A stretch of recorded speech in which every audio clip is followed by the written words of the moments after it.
Aïe aïe aïe, c'est dans une extrême fatigue que je vous tourne ce podcast en balle tant attendu avec le thème de c'est quoi ce taf de con là? Je pense que on a été des millions à se dire au moins une fois dans sa vie qu'est-ce que je fous là? Et quel est le problème? Est-ce que c'est moi qui suis à l'envers ou est-ce que c'est le monde qui est à l'envers? Si je tourne cet épisode, c'est parce que il y a une semaine, j'avais un taf et j'ai déjà plus de taf.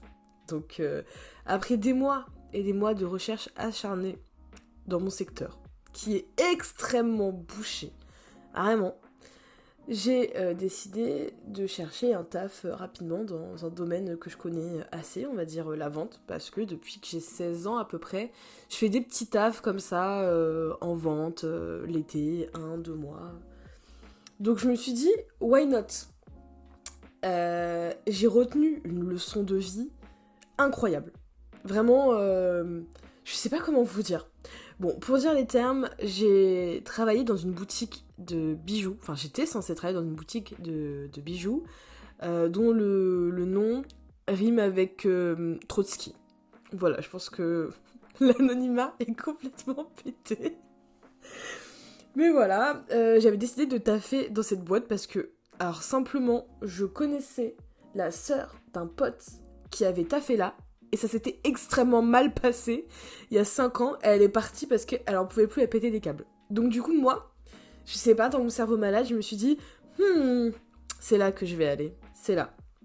Donc, pour vous expliquer un petit peu tout et la genèse, dites-vous que le destin m'avait envoyé des signes, mais j'ai décidé de pas les suivre. J'ai décidé vraiment d'ignorer un peu les red flags. C'est-à-dire que le jour où j'ai dû... Déjà, premier red flag, quand tu sais que quelqu'un avec qui tu t'entends très bien et avec qui vous avez à peu près le même caractère, c'est pas du tout plus dans une boîte et que ça s'est très mal passé, généralement il faut pas y aller. Mais moi je me suis dit, je sais pas, j'ai envie de vous dire.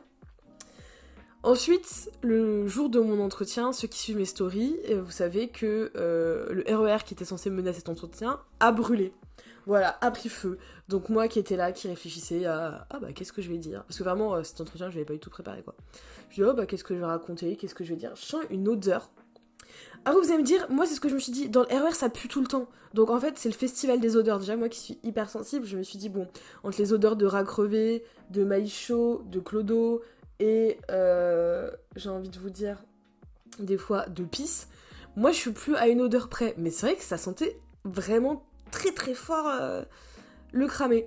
Bah en fait c'est très bien parce qu'en fait le train dans lequel j'étais a cramé. Voilà. Et en plus, vraiment anecdote dans l'anecdote, c'était que la personne qui était en bout de wagon et la première... En fait, les RERC, je sais pas si vous voyez, c'est comme les RERD, etc. Ah ouais, c'est à peu près pareil. Vous avez 2 étages. Quand vous êtes en bas ou en haut, vous devez quand même prendre un petit escalier pour arriver à la plateforme du rez-de-chaussée pour pouvoir sortir. Et bah c'est pas la seule vieille mamie boiteuse du wagon. Et ben, elle était devant nous. Du coup, on a dû attendre qu'elle arrive à se dépêtrer, à lever les marches, à partir. Je vous jure, j'étais à deux doigts de la pousser la vieille. J'étais en mode, mais je vais pas crever comme ça en fait, sachant que nous on était vraiment en tête de train. Et qu'en gros, c'est la cabine du conducteur qui a pris feu. Donc vraiment, si ça c'est pas un signe du destin que j'ai pas réussi à voir. Mais je me suis dit, non, on va pas se laisser abattre, ok? Donc j'ai un pote qui m'a emmené à l'entretien. Je passe l'entretien. Rapidement, elle m'explique ce dont elle a besoin. Elle a envie que sa boutique devienne un peu plus luxe, qu'il y ait une expérience luxe. Donc du coup, elle a besoin de quelqu'un comme moi, avec exactement mon profil. J'ai envie de lui dire, heureusement, en fait, entre guillemets, que je lui convienne, parce que avec un bac plus 5 équivalent cadre, je veux pas me jeter des fleurs encore une fois, mais elle était genre, oui, votre profil m'intéresse, c'est un peu ce qu'il me faudrait et tout. Je me dis, mais ma grande, renvoie tes ambitions à la baisse là, parce que... Renvoie carrément, même pas revois, renvoie tes ambitions de où elles étaient et revisite-les, parce que là, il y a un très gros problème, c'est pas possible. Du coup, on discute, et très vite, en fait, elle m'explique que elle a pas de thune pour payer un CDD, qu'elle veut que je me mette en CDI, et que ce soit moi qui démissionne. Comme ça, en fait, je touche pas le chômage. C'est vraiment incroyable. C'est incroyable et inédit comme démarche. Et j'en étais à un point où je disais que la vente, c'était pas du tout mon secteur et qu'à partir du moment où je trouvais un taf, j'allais les abandonner. Je lui ai pas dit comme ça, mais je lui ai bien fait comprendre qu'elle était pas du tout ma priorité. Donc à partir du moment où moi je trouve quelque chose, comme je vous l'ai dit, je me casse. Donc en fait on était parti sur ça, d'accord, très bien, on se serre les mains. J'ai commencé en décembre, là, il y a une semaine, un lundi. Je suis en mode yes, let's go, c'est parti, on commence. Et avant, je me suis dit que j'allais me renseigner sur la boîte. Donc c'est pas... je regarde juste les Google avis. Et là, je vois que des expériences de clients, mais catastrophiques. Attendez, je vais vous lire, parce que vous allez me dire, non, mais les gars, t'abuses, tu dis ça pour leur donner une mauvaise réputation et tout. Mais quand je vous dis, en fait, ne pensez pas être fou. Généralement, vos instincts sont les bons. C'est vraiment les instincts sont les bons. Alors, les petits avis de Trotsky. C'est comme ça que je vais l'appeler, parce que sinon... Alors, on est sur une note catastrophique pour moi, de 3,5, et encore, je me demande si certains n'ont pas gonflé la note. Donc là, je vous dis, c'est pas des avis qui datent, hein, c'est des avis qui ont quelques mois. Je suis très déçue de l'accueil que j'ai reçu aujourd'hui à la boutique Trotsky. Deux vendeuses se présentent deux vendeuses présentes blablabla, n'ont même pas pris la peine de m'aider ou me conseiller ou même de me regarder ou au pire de me répondre. Un tel manque de professionnalisme est inacceptable pour une marque de ce calibre. Je recommande vivement de revoir le personnel pour améliorer l'expérience client. D'accord. Très bien. Il commence à devenir expressément urgent de changer de figurante ou de vendeuse pour appliquer plus appliqué pour plaquer ses cheveux que pour prendre soin des clients. Et par pitié, on n'a pas besoin d'entendre à quel point votre copine abuse de ne pas venir avec vous cet été en vacances. Même au marché, ceci ne se fait pas. Une honte. D'accord. Après... Déplorable, je suis passée aujourd'hui, la boutique était vide, je suis tombée sur une vendeuse pas du tout agréable, il n'y avait personne dans le magasin et au vu de l'accueil, j'avais l'impression de déranger alors qu'elle ne faisait rien. Bref, voilà, rapidement, hein, mais du coup moi je lis ça et je me dis, aïe, où est-ce que je suis tombée? En fait, surtout que les vendeuses elles soient pas pro, j'ai envie de vous dire. C'est pas mon dos, c'est pas ma boîte. Mais moi, je me suis dit, avec moi, elles vont être trop méchantes, quoi. Elles vont être trop horribles, elles vont se dire, ouais, c'est qui celle-là et tout. Pas du tout. En fait, elles ont été des amours avec moi, mais c'est vrai que c'était une cata. Premier jour, du coup, moi qui stressais, premier jour, la meuf qui me forme un petit peu et qui était ma collègue, quoi, c'est pas à s'embrouiller avec une cliente. Bon, j'avoue, la cliente, elle a abusé. Mais en fait, c'est le public déjà. Le centre commercial dans lequel c'était, c'est tellement ghetto. C'est un centre commercial, j'y mets plus les pieds parce que je me suis déjà fait agresser plein de fois. Plein de fois, alors que franchement, j'ai envie de vous dire, moi je fais ma vie, je déteste les centres commerciaux, je mets mon casque, j'avance et rien d'autre quoi. Et la baston que j'ai vue, mais vraiment, ça faisait même pas une heure que j'étais en boutique. Enfin, baston. Elles sont pas frappées, mais je vous jure que s'il y avait pas eu le mari de la cliente qui était là, la vieille, je pense, elle aurait plus de cheveux. Et.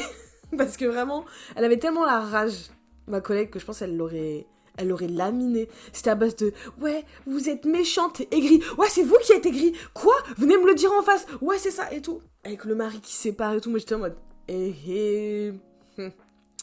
D'accord, très très bien, très très bien. » Et le pire, c'est qu'en fait, cette cliente, elle a pas voulu lâcher l'affaire. Elle a rappelé la boutique. Elle a dit « Oui, bonjour, je viens de me plaindre d'une de vos vendeuses et tout. » Et ma collègue a dit « Oui, c'était moi. » Non mais vraiment au téléphone. L'embrouille a commencé. Ouais, c'était moi. Ok, passez-moi votre responsable. Non, ma responsable, elle est pas là. Si je l'ai vue, bah non, je vous dis qu'elle est pas là. Très bien. Bah, si c'est comme ça, je vais remonter et demander à votre collègue votre nom. Non, je vous donnerai pas mon nom. Bah, elle va me le donner. Non, elle va pas vous le donner. Et là, elle me regarde et fait toi, Malika, tu donnes pas mon prénom, d'accord? Et j'étais en mode oui, j'avais pas donné le prénom, d'accord, très bien. Mais, débat. Bref, comment vous dire que. Voilà, la semaine se passe, bon bah elle se passe bien quoi, parce qu'il n'y a pas vraiment de clients, c'est la crise, la boss elle est un peu sur mon dos quoi, mais après normal c'est sa boîte, mais elle monte une technique, ça me tue. Elle est là, elle toute fière et tout, me dit voilà, quand le client rentre, il faut pas le laisser trop longtemps, toujours aller le voir, bonjour, qu'est-ce que vous voulez, enfin pas qu'est-ce que vous voulez mais qu'est-ce qui vous ferait plaisir, bienvenue chez nous. Donc je me dis ok, moi qui a l'habitude qui aime être tranquille en vrai en boutique. Moi, j'aime pas quand on me saute dessus. J'aime bien genre regarder un petit peu et après, soit je demande de l'aide, soit j'attends que quelqu'un vienne vers moi, mais j'attends quand même de faire un petit tour. On me dit voilà, je vous laisse faire. Donc moi, j'attends un petit peu. Vous attendez trop là, faut y aller quoi. J'y vais et tout. On me dit non, on regarde, merci. Bon bah très bien, qu'est-ce que vous voulez que je fasse de plus? En même temps, c'est la crise Et en fait, le centre commercial est dans un secteur où les gens n'ont vraiment pas beaucoup d'argent. Il y a un Primark en haut et les gens font plus la queue au Primark, c'est normal, que dans des boutiques hyper chères, dans lequel, en plus, sachant que c'est une boutique qui vend des bijoux qui rouillent au bout de 2 semaines et dont les diamants ne sont pas du tout des diamants mais juste du verre taillé. Donc quand je vous dis du verre taillé, c'est, vous voyez vos verres à moutarde que vous avez dans vos placards, je le prends, je le taille en mode diamant et en fait ça fait le bijou. En fait, c'est tout. Et sauf que ça coûte une blinde de ouf. Donc, elle me fait trop rire parce qu'elle est en mode, ok, je vais vous montrer comment est-ce qu'on fait et tout. Donc, elle le fait, elle arrive, elle saute sur les clients, elle leur demande ce qu'ils veulent, et eux, à la base, ils voulaient juste regarder vite fait, enfin, regarder, s'imprégner et tout. Que, en fait, on dit non, non, mais c'est bon, et ils sont partis, ils sont carrément sortis de la boutique. J'étais genre, Marius, peut-être aussi, il va falloir changer un peu d'approche, parce que. Mais elle, son truc, c'était le chiffre, le chiffre, le chiffre. Ce que je peux comprendre, c'est sa boîte aussi. Bref. Après la petite semaine qui s'écoule, j'étais à la caisse avec mes 2 collègues, avec qui au final je me suis super bien entendue et tout. Et là, je pense, ceux qui ont fait des boîtes où ils se sont fait convoquer ou virer ou des trucs, vous connaissez. Donc j'étais encore en période d'essai en fait. J'avais 14 jours de période d'essai. Il faut savoir aussi qu'au final, elle m'avait fait signer un CDD, sachant qu'elle ne voulait pas du tout faire de CDD, elle était rédhibitoire sur ce sujet. Parce que ça lui coûtait trop cher, tout simplement. Donc du coup, quand elle l'a fait, je me suis dit, soit elle a une grosse rentrée d'argent, ce que je ne pense pas, soit elle a vu un avocat ou quelqu'un qui lui a dit, c'est ghetto ce que tu fais. Quand je l'ai vu ouvrir la porte, elle me disait, Malika, est-ce qu'on peut discuter quelques minutes? Je me suis dit, ah ça y est. Ça m'a give des vibes de choses qui sont passées dans ma dernière expérience de travail. Vraiment dans une ambiance. Enfin, c'était une boîte catastrophique avec une ambiance catastrophique. Rien n'allait. Carrément, j'étais allée revoir ma psy à cause de ce truc. J'étais allée la voir. On a fait qu'une séance, ça a été radical.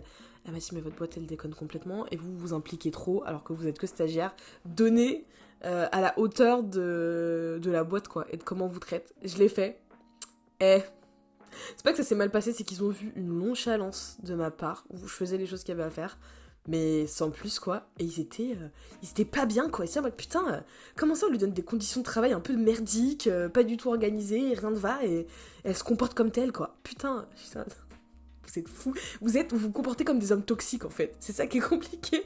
Ça give les mêmes vibes, vraiment, d'un homme qui fout rien, qui est moche comme un pou, qui ne fait aucun effort et qui est en mode, oh putain, t'aurais pu quand même bien t'habiller, quoi. Alors que le gars, il est là en jogging basket, s'il vous plaît. Ça give la même vibes. Bref. Vous savez très bien, quand on ouvre la porte et qu'on vous dit, est-ce qu'on peut discuter? Généralement, c'est jamais pour dire, vous faites vraiment un excellent travail, je vous adore. Vraiment, est-ce que vous voulez prendre ma place? Non, pas du tout. Donc, je suis là dans l'arrière-boutique. Et à partir du moment où elle m'a dit, on peut discuter, je commençais déjà à m'organiser mes vacances de Noël. J'étais là en mode, ah, bah trop bien. Ce week-end, du coup, j'avais 2 annives. Je me demandais comment est-ce que j'allais faire. Je vais pouvoir y aller, trop bien. Noël, ah bah Noël, en vrai, je peux bouger, hein. Enfin voilà quoi. Donc du coup, elle m'explique juste que elle adore travailler avec moi, que je suis quelqu'un de très agréable, que mes collègues aussi me trouvent très agréable, que c'est super, que je suis très douce et très polie avec les clients. Enfin, bref, oui, c'est vrai que ça doit changer par rapport à l'autre brutasse qu'il y avait, quoi, oui, ça m'étonne pas. Mais qu'elle me dit en fait qu'elle peut pas me garder parce que du coup c'est pas du tout le profil qu'elle cherche. Enfin je suis pas le profil qu'elle cherche. Je me dis d'accord, je ne vois pas quel autre profil vous cherchez. Enfin il y a des bijoux, je les vends, je fais des ventes en plus. Alors que j'aime pas forcer les ventes. Hein. Moi quand je vois quelqu'un qui n'a pas besoin de bijoux en toc et qui n'a pas les moyens vraiment de se l'offrir, je force pas. En fait parce que je suis gentille. En fait, c'est impossible. Genre, dites-moi, ceux qui ont fait des tafs de merde, avec des qualités de merde et tout, si vous aviez du scrupule ou pas à arnaquer les clients. Parce que je vous jure que moi, j'avais trop de mal. Quand je vois une petite daronne, ça se voit, elle a pas les thunes et tout, et qu'elle se renseigne et qu'on me dit de mentir sur la noblesse des produits en faisant croire que c'est de la super bonne qualité, alors pas du tout.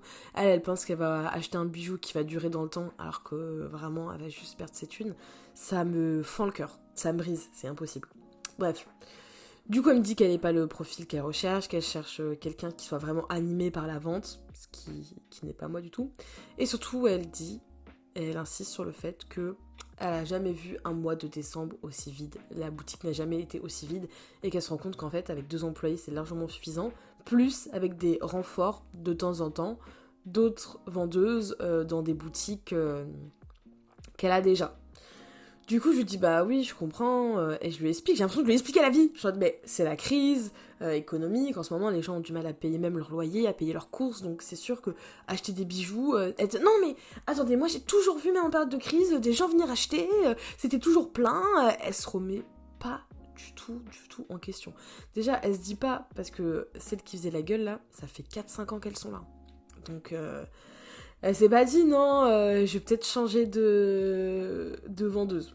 Pas du tout. Elle s'est pas remise en question en disant bon bah peut-être qu'en fait je vends des bijoux de merde et que forcément la qualité est complètement merdique et que les gens le savent maintenant. Parce qu'avec les réseaux, c'est très simple de connaître la qualité ou pas d'un produit. Bref, mais moi là je commence à me faire chier dans cette propre anecdote. En tout cas, elle me dit bah non, on va pas vous prendre, enfin on va pas vous garder. Je dis oui, bah y a pas de souci de toute façon. Je m'en doutais. Ah non mais surtout ne vous remettez pas en question, vous êtes une jeune fille brillante, vous allez trouver dans votre domaine, enfin c'est sûr, ça se voit dans votre éloquence. Je dis hey, pourquoi tu me chèves? Pourquoi tu me chèves? Je sais que je suis parfaite en fait. C'est bon là, laisse-moi.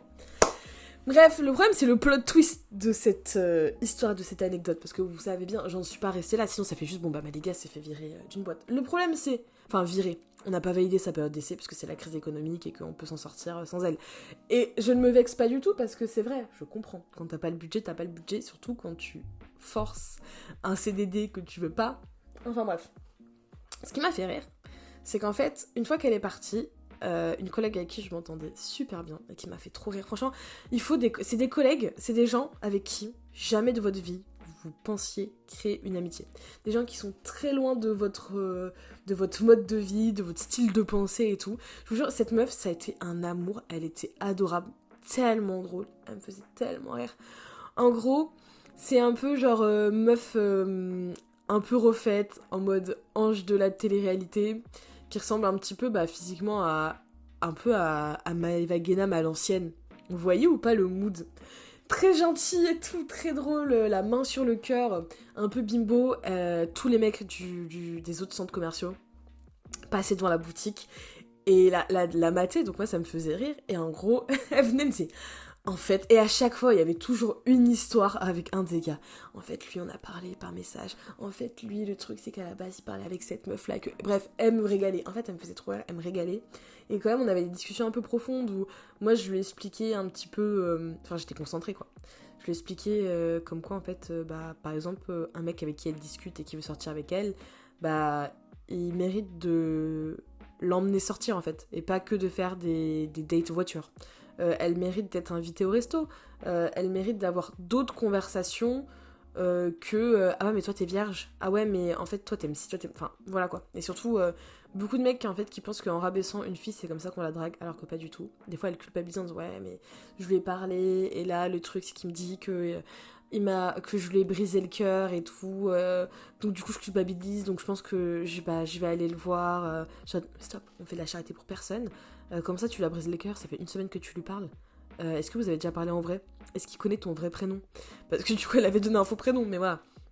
Est-ce qu'il connaît ta vie? Est-ce qu'il sait quels sont tes rêves, tes ambitions? Non, pas du tout. Donc next-moi ça. Elle Todd. Oh, mais oui, c'est vrai, t'as complètement raison. Je Todd. Oui, je sais, j'ai complètement raison. C'est pour ça qu'on va tous finir célibataires. Enfin bref. Elle, du coup, elle est assez clairvoyante sur le monde du travail et sur la boutique.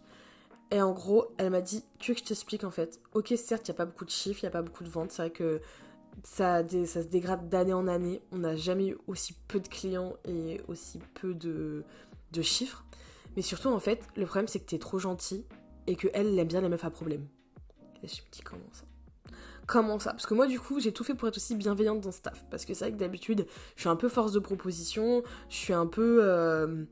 voilà quoi, je m'impose un petit peu en tant que personne, mais dans des projets et dans des tafs qui en valent la peine.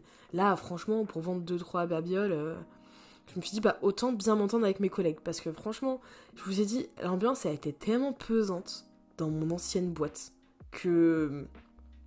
En fait, je me suis dit, j'ai envie de bien m'entendre avec mes collègues, quoi. Elle m'a dit, non, mais en fait, elle aime les meufs à problème. Tu sais pourquoi? Parce que, en gros, avec les vendeuses des autres boutiques, là, qu'elle a, où des fois on va taffer, on s'entend pas bien.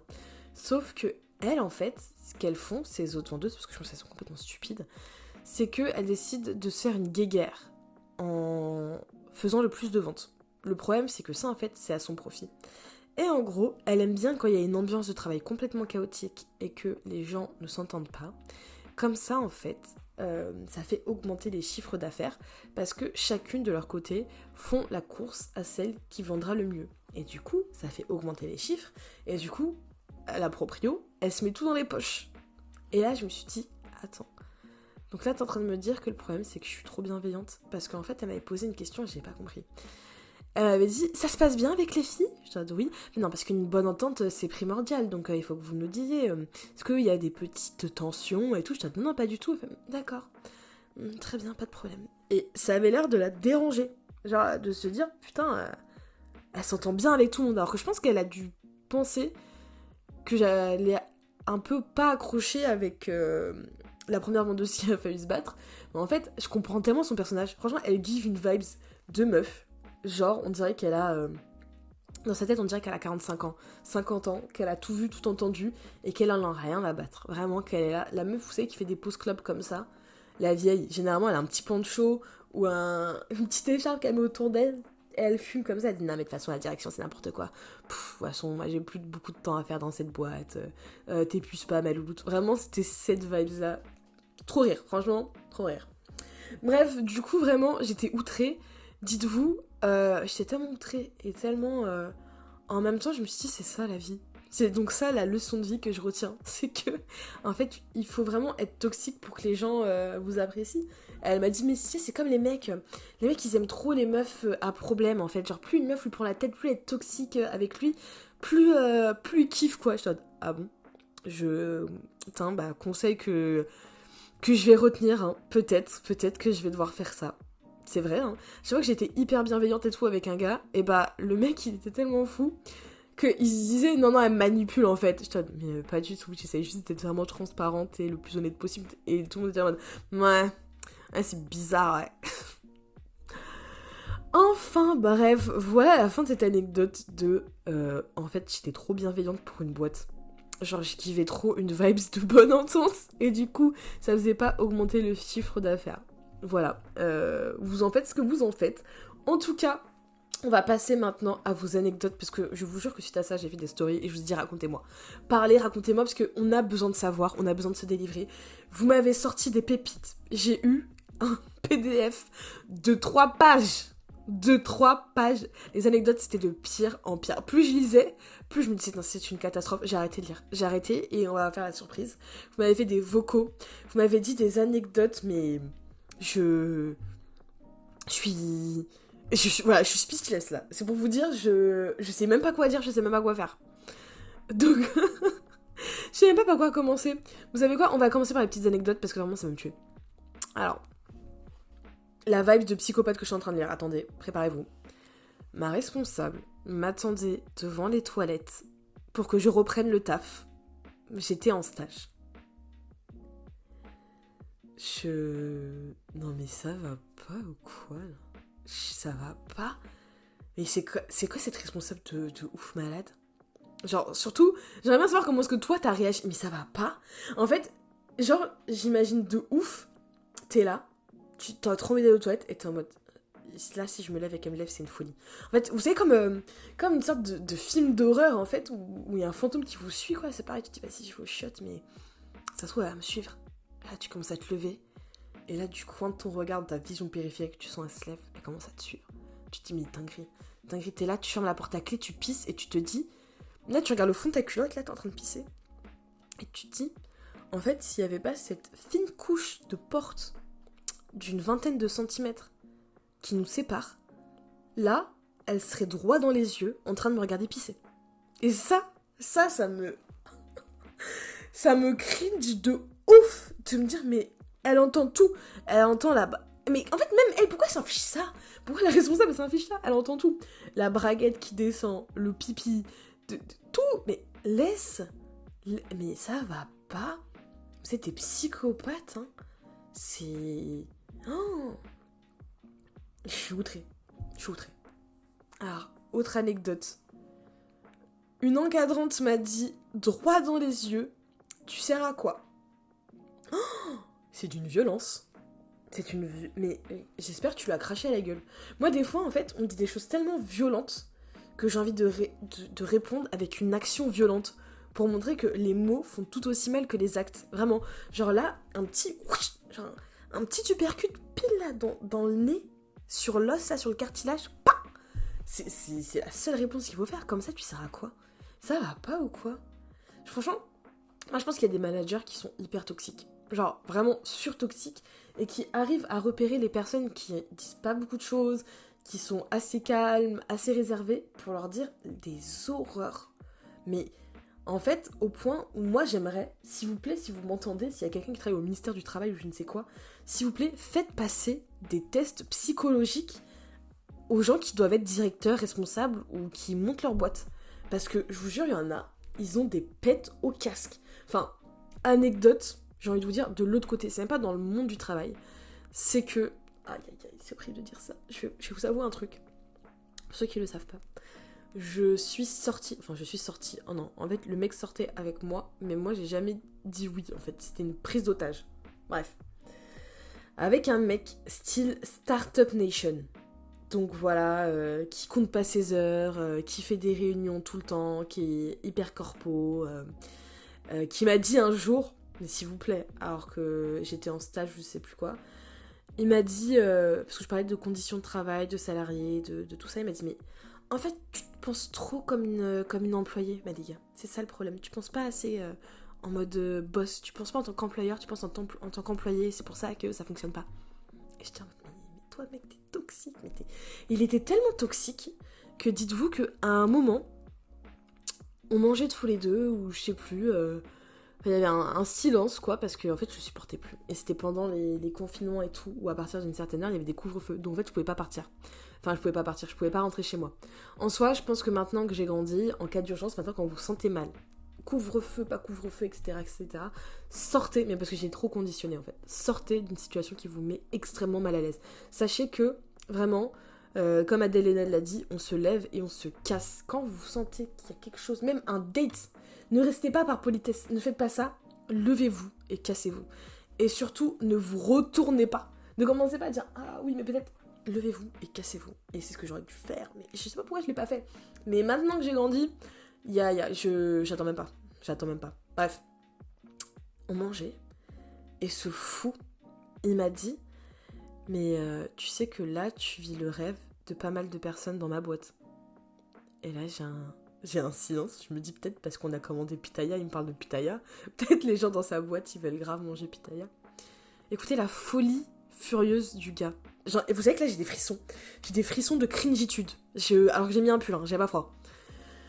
Il m'a dit, ouais, tu sais que moi, là-bas, je suis une star, en fait, dans ma boîte. Genre, tous les employés, parce que du coup, il avait créé sa boîte, et il était le chef de sa boîte, quoi, l'auto-entrepreneur. Et il m'a dit... Ouais, tout le monde fait tout à chaque fois pour me parler à la machine à café, à table et tout. Les gens, tout le monde veut s'asseoir avec moi et tout ça, me parler. Et bah, dis-toi que toi, bah là, tu le fais quoi. J'étais tellement outrée. Et à cet âge-là, j'avais la vingtaine, j'avais 20 ans. Même pas 21, j'avais 20. Et lui, il avait 29, bientôt 30. Donc on a quand même 10 ans d'écart. Et moi, c'était ça qui m'avait un peu gênée à la base. Mais dites-vous, mon ancienne psy, cette folle, elle m'a dit non, mais ça va vous faire du bien et tout. Moi, je suis sortie avec quelqu'un de beaucoup plus vieux et comme il était plus mature, ça matchait avec ma maturité et tout. Et moi, j'étais en mode, je sais pas, moi, j'ai vraiment, il me give des vibes un peu. J'aurais dû m'écouter. Je sais pas pourquoi j'ai écouté cette psy de merde. Je l'ai écoutée, je me suis dit, bon, bah, peut-être que je dois lui laisser un peu une chance, même si je trouve que. Vraiment, il essaie d'avoir un ascendant sur moi, alors que bah moi, ça fonctionne pas parce que je suis assez alerte sur ce genre de truc. Et bref, quand il m'a dit ça, ça m'a tellement cringé. J'étais là en mode que carrément, un jour, bah on s'est embrouillé en fait. On a eu une énorme dispute. Enfin, on s'est embrouillé à un moment. Et en fait, à chaque fois que je m'embrouillais avec lui, et bah au final, il se prenait une claque de vérité. Et en fait, il tombait encore plus amoureux de moi. Donc là, je te dis, non, moi je suis en train de te dire que vraiment là, je peux plus supporter ta manière de penser, ta gueule, tout. Et lui, il était en mode, c'est fou ce que tu me dis et tout. Mais t'as rien compris! T'es con, t'as rien compris! En gros, à un moment, on discute et tout, et il m'a dit Je sais plus. En fait, j'étais surexcitée. Il y a des moments, vous savez, en soirée où je bouge partout, où je chante, où je suis trop contente. Enfin, je suis de bonne humeur, quoi. Je suis heureuse d'être là. Et il me regarde et me dit en fait, tu peux arrêter de faire tout ça, là. Je te mets comme ça. Fais pas là, de chanter, de bouger, de faire plein de trucs et tout. On dirait une gamine, quoi. Bah, en fait, j'ai 20 ans. J'ai la joie de vivre. J'aime la vie. Et bah, toi, non, quoi. Enfin, je lui ai pas dit, mais j'étais en mode, mais je comprends pas, comment ça tu peux m'expliquer? Parce que je sentais déjà où est-ce que ça voulait venir. Enfin, en venir. Et j'étais en mode, là, je vais me chauffer, là. Je vais meurtre dans son propre appart. En fait, ça se trouve. Parce que là, c'est pas possible. Et il me dit, non, mais arrête d'être toi, là, de bouger tout le temps, de chanter, de voilà, sois calme un peu. J'ai besoin de calme. Et là, je lui ai dit, en gros, pour résumer, je me suis un peu la conversation, mais je lui ai dit, en fait, t'es tellement égocentrique que carrément, tu penses que t'es le centre du monde. Tu t'es créé un monde, un petit royaume, où t'es le roi avec tes sujets, où tout le monde t'adore, tout le monde t'admire, tu peux tout dire, les gens disent amen à tout, et t'es hyper content de ça. Je fais, mais ici, en fait, c'est pas la même chose, on n'est pas à ton taf, je suis pas ton employé. Donc en fait, t'es au même égal que moi. Quand t'es une merde, et je te le dis. Quand tu fais de la merde, tu fais de la merde, et je te le dis. Et là, t'es une grosse merde.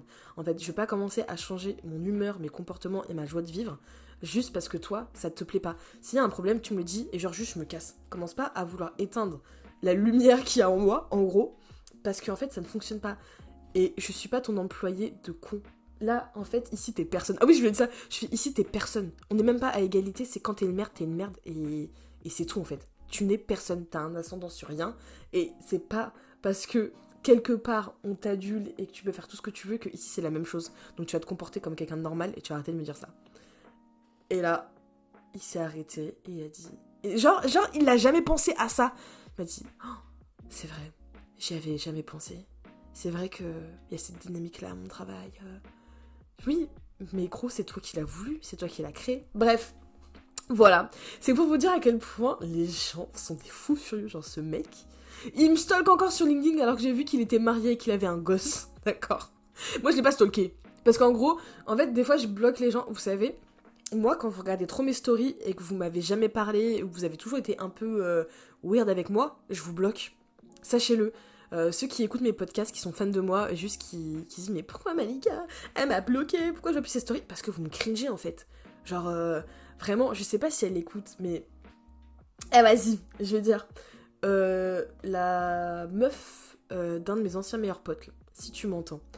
J'ai jamais rien eu quelque chose contre toi. Enfin bon, à part bah t'es comme t'es et tout, c'était un peu insupportable au quotidien, mais bon, c'est pas grave. Mais en fait, si t'es bloqué, c'est que meuf, t'es tellement cringe. En gros, t'avais une jalousie possessive, maladive, qui rendait tellement fou, mais après c'est de sa faute hein, aussi, que du coup, mon pote qui est ton gars, enfin je crois que vous êtes encore ensemble, en fait, arrêtez de me parler. Parce qu'il savait que tu t'allais l'embrouiller, que ça allait être des problèmes. Après, lui, il est fou aussi, il va pas faire ça, il a qu'à porter ses couilles et tout.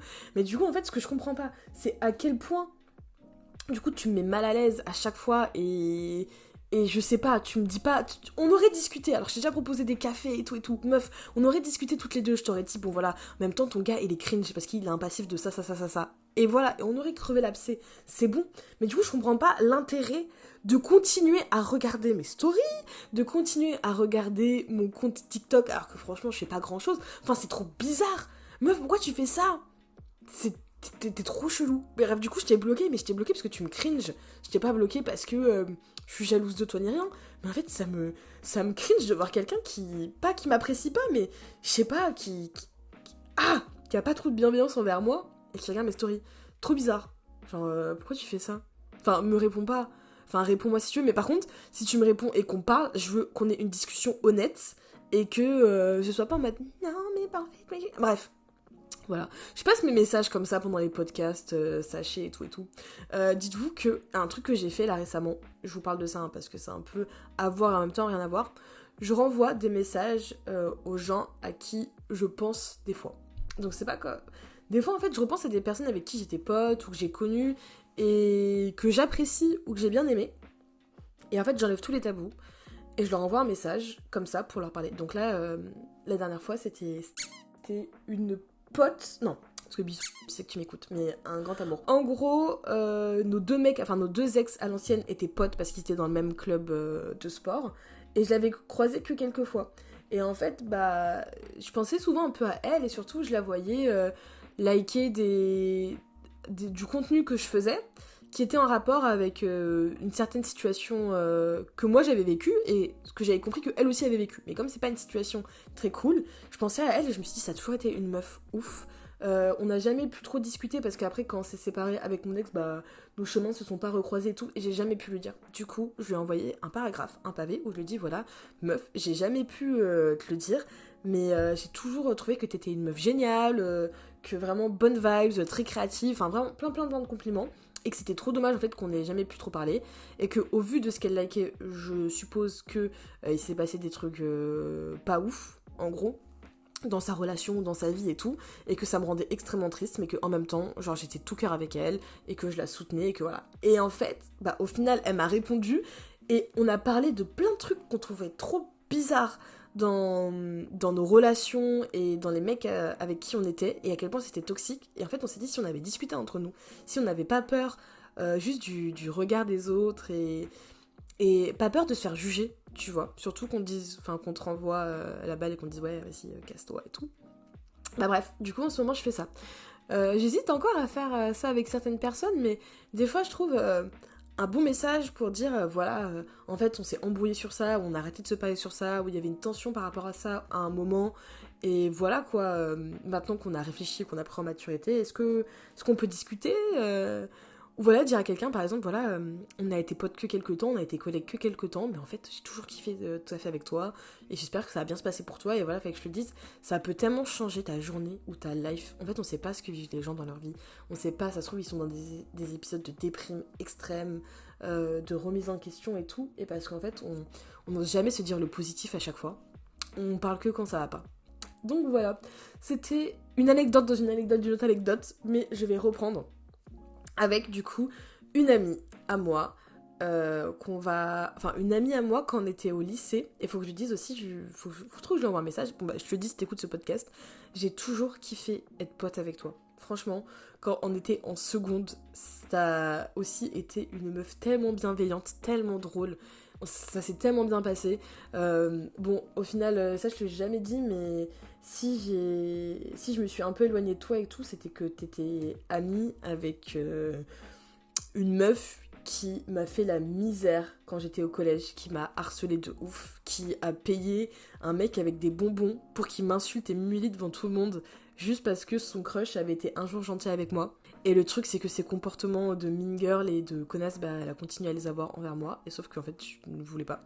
Je voulais pas du tout continuer à vivre avec cette ambiance de merde, un peu de mean girl, d'oppression et de slut shaming. Donc du coup, c'est pour ça que je me suis un peu éloignée. Mais j'ai toujours kiffé être pote avec toi, et je suis très contente qu'on ait cette relation sur les réseaux où à chaque fois on like nos stories mutuellement, qu'on discute et tout et tout. Bref, du coup, je vais passer tes vocaux parce que les anecdotes de Manon, j'ai envie de canner, j'ai envie de canner parce que rien ne va. Je vous laisse écouter, mais rien ne va. C'est de pire en pire. Et sachez que pendant qu'elle m'écrivait son histoire, il y a eu un plot twist et un update de fou malade. Je vous fais écouter. Du coup, j'ai commencé le 3 septembre chez eux. Le matin, j'arrive déjà au bureau et tout, en avance, tout ça. Tu connais, premier jour, bonne impression, tout ça. J'arrive et tout, et quand j'arrive en bas, j'envoie un message aux deux, donc à Antoine et Vincent, pour leur dire « Salut les gars, je suis en bas ». Et là, j'ai Antoine qui m'appelle, il me dit bah non, genre vraiment là il y a une discussion de con pendant 2 minutes où je lui dis je suis en bas, il me dit non et je lui réponds si. Et après il me dit mais attends t'es où? Je dis bah dans le 17ème quoi, enfin normal. Il me dit ah mais on t'a pas dit qu'on avait déménagé? Donc en fait ces gros blaireaux avaient déménagé 2 semaines avant, sauf qu'il m'avait pas dit, il m'avait pas envoyé la nouvelle adresse, rien du tout. Voilà, et du coup à ce moment-là, donc Antoine se rend compte du truc et tout, il est en mode merde, ok bon bah vas-y je t'envoie la nouvelle adresse et tout, viens. Il m'envoie la nouvelle adresse, ce gros connard m'envoie au 17 au lieu du 19 ou je sais plus quoi, enfin un truc, mais bref, même la deuxième adresse était pas bonne quoi. Bon, c'était qu'une question de numéro dans la rue, mais tu dis t'as déjà merdé une fois frère, arrête de merder 2 fois quoi. Donc voilà mon arrivée. Du coup je suis arrivée le matin, il était genre 10h30, enfin c'est n'importe quoi. L'après-midi je me retrouve toute seule parce que toute l'équipe est à l'enterrement de quelqu'un qui connaissait en commun. Donc une première après-midi vraiment au top. Voilà, c'était très cool. Dans la foulée, les jours suivants, on a eu une soirée d'entreprise avec du coup nos consultants et tout ça. On avait tous des étiquettes pour se présenter. Va savoir pourquoi. Moi j'étais flaguée comme stagiaire alors que je suis littéralement en CDI quoi. Voilà, ça met un peu dans l'ambiance, j'étais en mode mais en fait vous allez me respecter un jour ou pas? Genre concrètement comment ça se passe? Donc ça c'est la première soirée, et dans la foulée ça a commencé un peu à devenir n'importe quoi. En gros mon chef Vincent, donc mon N+1, je sais pas pourquoi, un jour il s'est réveillé, il s'est dit tiens Marion on va l'appeler Manon. Donc il s'est mis à m'appeler Manon et à me créer un personnage de lui-même, hein, c'est ce qu'il m'a dit. En gros, Manon, c'est un double maléfique qui est raciste. Voilà, donc je me suis retrouvée vraiment dans un open space avec mon chef qui m'appelle Manon et qui dit que je suis raciste et tout ce que tu veux, que j'ai un double maléfique, je sais pas quoi. Enfin, il est parti dans un truc, j'ai toujours pas compris à l'heure qu'il est. Mais c'est lourd, c'en est arrivé au point où Antoine, mon N+2, se posait la question de savoir si je m'appelais Manon ou Marion. J'étais en mode non mais par contre concrètement au bout d'un moment si vous continuez à m'appeler Manon, je travaille plus, enfin je réagis plus. Alors, moi je m'appelle Marion et c'est tout. Donc voilà. Et en gros pour te présenter un peu l'équipe, du coup t'as Vincent. Vincent donc cofondateur de... Le mec fait 1m2 les bras levés, je pense que je suis plus grande que lui et du coup sa manière d'exister c'est de se faire remarquer avec son humour qui est nul, le fait qu'il aime que lui et que du coup il critique tout et tout le monde. Vraiment, je me suis déjà retrouvée avec lui. Genre, en gros, il te parle d'une nana qu'il connaît, bah, il va pas l'appeler par son prénom ou ce qu'elle fait. Il va juste parler de son corps. Voilà. Quand on a des candidats qui sont, je sais pas, moi, un peu efféminés, qui font partie de la communauté LGBT, tout ça, bah, on a des remarques à chaque fois. Il fait des blagues, il fait des trucs, mais genre pas drôle. À un moment, on s'est retrouvé, il y avait mon N+2 qui était en entretien avec un mec. Je sais pas, voilà, son orientation et tout ça, mais tu devinais que il était pas hétéro, pardon, je n'arrivais pas à trouver. Mon chef s'est retrouvé donc à côté, alors je précise que les murs sont fins, hein, donc c'est ça aussi qui vraiment me fait, voilà, m'inquiète un peu. Il nous regarde, il fait ah bah lui c'est sûr qu'il doit se faire enfiler, hein. J'étais là en mode mais putain où est-ce que j'ai atterri si fou. Donc ça c'est Vincent, voilà, le mec qui aime rien ni personne, qui critique tout le monde, qui est pas drôle, c'est lourd au quotidien, vraiment. Vincent il a un décapsuleur sur son bureau qui n'est autre qu'une bite, voilà, tout simplement. Et vraiment, il le pose sur son bureau et tout, enfin, mais genre, il s'en fout, c'est vraiment c'est le personnage, quoi, voilà, le beauf dans toute sa splendeur. Après, on a Antoine, Antoine qui est du coup fondateur des deux structures. Lui, au contraire, il fait 2 mètres, donc c'est un peu drôle, le comparatif des deux. Et c'est un gros connard. En fait, Antoine, de prime abord, il a l'air trop sympa, t'as tendance à aller plutôt vers lui, parce qu'il est un peu plus doux, un petit peu plus compréhensif, mais derrière, il va te faire les pires coups dans le dos, genre vraiment. Pour donner un ordre d'idée, il a essayé, et il essaye encore d'ailleurs de faire virer Vincent. Vraiment, c'est une télé-réalité montage, j'en peux plus. Vraiment, mais genre au point où, pendant que Vincent, il est aux urgences pédiatriques avec son fils, bah Antoine, d'urgence, il va aller voir les big boss en disant « Ah, Vincent, il est nul, nanani, nanana. » 2 semaines après, Vincent, il est en vacances, bah Antoine, il va aller dîner avec les dirigeants de la société qui nous a rachetés, tu vois, pour justement continuer à casser du sucre sur le dos de Vincent. C'est que des trucs comme ça, même moi, genre devant moi, il est là en mode, il fait que des éloges, il me dit qu'il est trop content de moi, et derrière, il parle à mes collègues, il est là en mode « Ouais, Marion, elle me casse les couilles, elle fait que de se plaindre, elle ouvre trop sa bouche et tout, genre, voilà. » Donc Antoine, vraiment, gros connard aussi. Et pour finir, on a Mathieu, Mathieu qui est arrivé juste après moi. C'est horrible, je déteste parler comme ça, mais j'ai jamais vu quelqu'un d'aussi bête. Le mec n'a aucune culture, il réfléchit pas, ses neurones, je crois qu'il connecte pas, j'en sais rien, mais vraiment c'est gravissime le personnage. Le mec a appris il y a pas longtemps que, parce que j'ai fait une frange, voilà, il y a 1 an et demi, et en gros il pensait que la frange c'est soit tu la faisais quand t'étais petit, soit t'en faisais pas. Et je dis bah non frère, en fait la frange tu peux la faire quand tu veux, genre... Et c'est que des trucs comme ça, mais des trucs t'es là en mode mais est-ce que tu peux juste réfléchir 2 secondes? Et tu sais, même les trucs les plus bêtes quoi, je sais pas, vraiment je comprends pas ce mec, mais je le supporte pas, j'en peux plus. En gros, voilà, je travaille dans une équipe de nulos où tout le monde se fait un peu des coups dans le dos, j'ai l'impression. Quand Mathieu est arrivé, bon, à ce moment-là, on savait pas encore qu'il était aussi bête que ça, mais quand il a commencé à être formé, Vincent, son management, pour le faire évoluer, c'était juste de lui dire mais c'est de la merde ce que tu dis, c'est de la merde ce que tu fais. Et il l'aidait pas à s'améliorer, à évoluer, rien du tout. C'était vraiment genre juste... il se défoulait un peu sur Mathieu, quoi. Donc au début, je défendais Mathieu, tu vois. Maintenant, bon, Vincent a arrêté de faire ça, mais je me dis, en fait, je comprends un peu pourquoi il a perdu patience et pourquoi il lui parlait comme ça. Parce que vu le personnage qu'on a en face, franchement, c'est chaud de ouf. Mais du coup, voilà, une équipe vraiment plus que bancale. Là, je suis encore en période d'essai, enfin, je suis en arrêt maladie d'ailleurs actuellement. Mais je vais partir, je pars avant la fin de ma période d'essai parce que c'est juste pas possible en fait. D'ailleurs, pour finir, par rapport à mon arrêt maladie, comment te dire que là, jusqu'à mi-novembre, c'était la 3e fois que j'étais malade depuis début septembre. Donc, pas ouf quoi. Donc, je prends rendez-vous chez le médecin avec mon médecin traitant. Et sauf que le créneau que j'avais pris, c'est-à-dire à peu près le seul créneau disponible parce qu'on sait l'état de la médecine en France, ça plaisait pas à mon chef. Donc Vincent il était là en mode non mais tu peux pas y aller plus tard Marion s'il te plaît et tout. Au final il s'avère que j'ai fait une bronchite asthmatique et une infection pulmonaire. Voilà, donc sachant que la bronchite c'était ma 2e, j'en ai fait une en octobre, une en novembre. Je toussais comme pas possible dans le bureau au point où un jour j'ai dû rentrer chez moi parce que j'ai failli m'étouffer devant un candidat en entretien tellement j'arrêtais pas de tousser, enfin bref. Et le mec arrive encore à me dire tu peux pas décaler ton rendez-vous? Bah non frère, non. Donc là je suis en arrêt depuis le 26, je reviens le 19 et le 20 je pose ma démission, voilà. Ça me bute. Manon elle...